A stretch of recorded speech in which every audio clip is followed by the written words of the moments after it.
प्यारे बच्चों, class 11th Hindi elective हो या हिंदी कोर, अभिव्यक्ति और माध्यम है, दोनों में सेम पढ़ना है और क्वेश्चन इसी से आएंगे आपके। इसके पहले मैंने हिंदी कोर का गद्य खंड और काव्य खंड से वीडियो बनाकर डाल दिया है, जो जेसीईआरटी द्वारा ऑफिशियल ऑब्जेक्टिव क्वेश्चन दिया गया था। आपके लिए परीक्षा उपयोगी है और अभिव्यक्ति और माध्यम का ये भी जो क्वेश्चन आंसर है ऑब्जेक्टिव, वो भी जेसीईआरटी द्वारा ऑफिशियल जारी किया गया है। सारे परीक्षा उपयोगी हैं, ध्यान से देखें वीडियो। चैनल पर नए हैं और 12th क्लास में आर्ट्स विषय का संपूर्ण विषय का तैयारी अच्छे से करना चाहते हैं तो चैनल को सब्सक्राइब करके बेल आइकन जरूर दबा लें। तो चलिए हम लोग आज कुछ नया सीखते हैं। तो पहला चैप्टर है आपका जनसंचार माध्यम।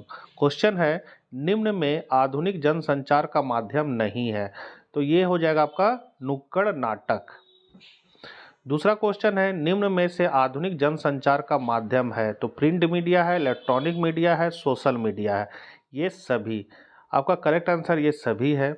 मीडिया अखबार को लोकतंत्र का कौन सा स्तंभ कहा जाता है, तो चौथा स्तंभ कहा जाता है, तीसरा स्तंभ कहा जाता है कि पहला स्तंभ कहा जाता है, तो उपरोक्त सभी हो जाएगा। विविध भारती सेवा की शुरुआत कब हुई थी? 1957 में। हिंदी का पहला साप्ताहिक पत्रिका उदंग मार्तंग कब शुरू हुआ था? 1826 में। इंपॉर्टेंट क्वेश्चन है ये। ऑल इंडिया रेडियो की शुरुआत कब हुई थी? 15 अगस्त 1936 को। टेलीविजन जनसंचार का कौन सा माध्यम है? तो दृश्य श्रव्य माध्यम, मतलब देखना सुनना दोनों काम आता है। भारत देश में टेलीविजन या टेलीविजन इंडिया की शुरुआत किस वर्ष हुई थी? 1957। टेलीविजन इंडिया का नाम बदलकर दूरदर्शन किस वर्ष किया गया था?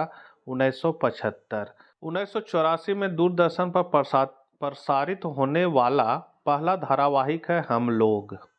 प्रसार भारती का गठन किस वर्ष हुआ था? 1997। खबर की घटना का सीधा प्रसारण क्या कहलाता है? लाइव। समाचार लेखन की शैली क्या कहलाती है? उल्टा पिरामिड शैली। भारतीय सिनेमा के पितामह किसे कहा जाता है? तो दादा साहेब फाल्के। इंटरनेट पत्रकारिता क्या है? तो इंटरनेट पर खबरों का आदान प्रदान व समाचार पत्रों का प्रकाशन। ईमेल का विस्तृत रूप क्या है? Electronic mail. निम्नलिखित में से सोशल मीडिया का उदाहरण क्या है? तो वेबसाइट है, फेसबुक है, ट्विटर है। ये तीनों है, ये सभी हो जाएगा।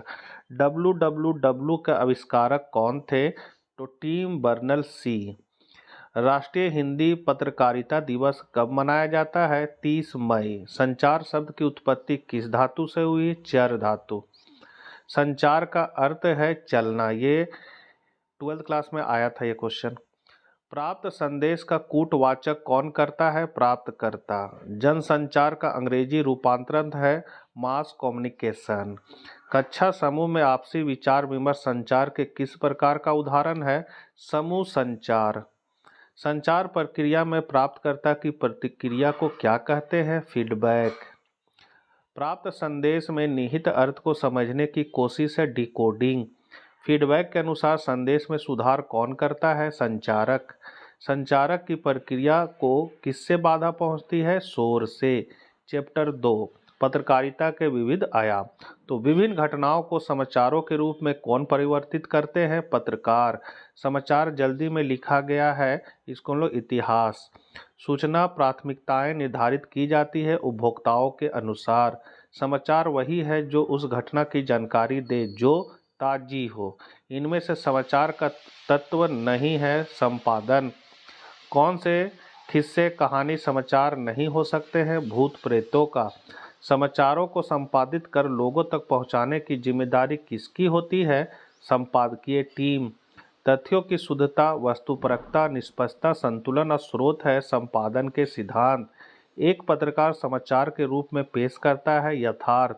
किसी भी पत्रकार के लिए सदा क्या होना आवश्यक है? निष्पक्ष। समाचारों में कौन सा तत्व अधिक अहम होता है? न्याय संगत। पत्रकार का गुण है संदेश करना, संदेह करना। संपादक को उसके विविध कार्यों में कौन सहायता पहुंचाता है? संयुक्त संपादक। वर्तमान पत्रकारिता का स्वरूप क्या है? अंतर्राष्ट्रीय। किस पत्रकारिता में फैशन, अमीरों की पार्टियां, महफिलों और जाने माने लोगों के निजी जीवन के बारे में बताया जाता है? तो पेज 3 पत्रकारिता। तीसरा चैप्टर है डायरी लिखने की कला। तो मोटे गत्ते की जिल्द वाली नोटबुक जिसके पन्नों पर साल के 365 दिनों की क्रमवार तिथियां आदि सजी होती है, उसे कहते हैं डायरी।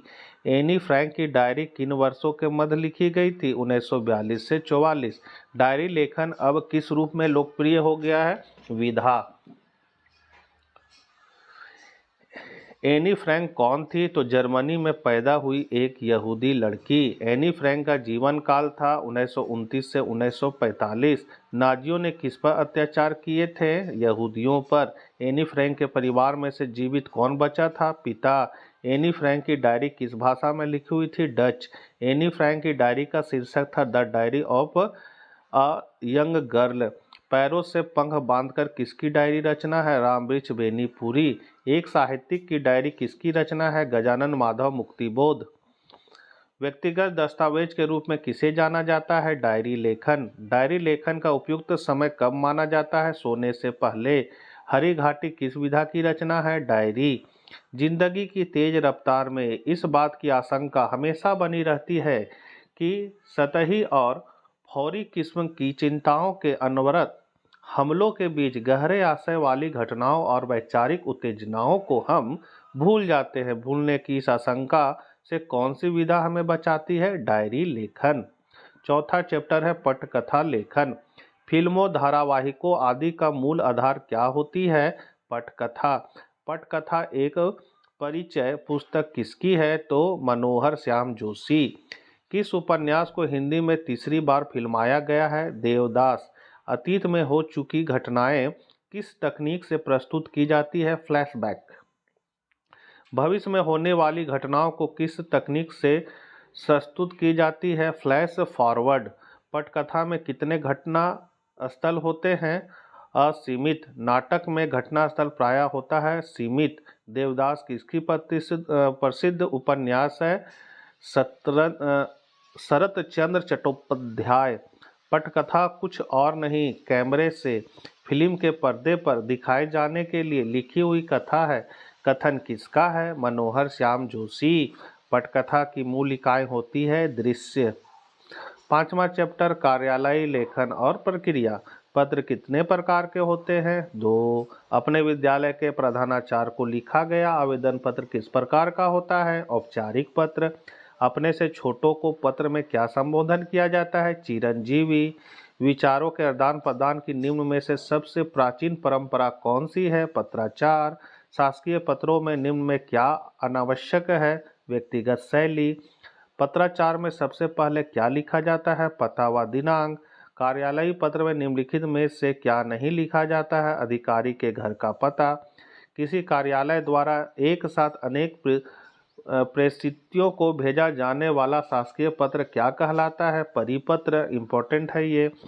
फाइल के बाएं तरफ का हिस्सा टिप्पण के लिए और दाएं तरफ का हिस्सा किस लिए संजो कर रखने के लिए होता है? तो पत्र व्यवहार।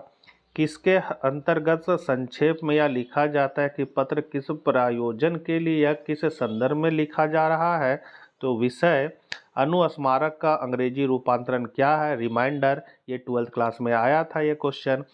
किस पत्र में अनौपचारिकता का पुट और एक मैत्री भाव होता है? अर्ध सरकारी पत्र।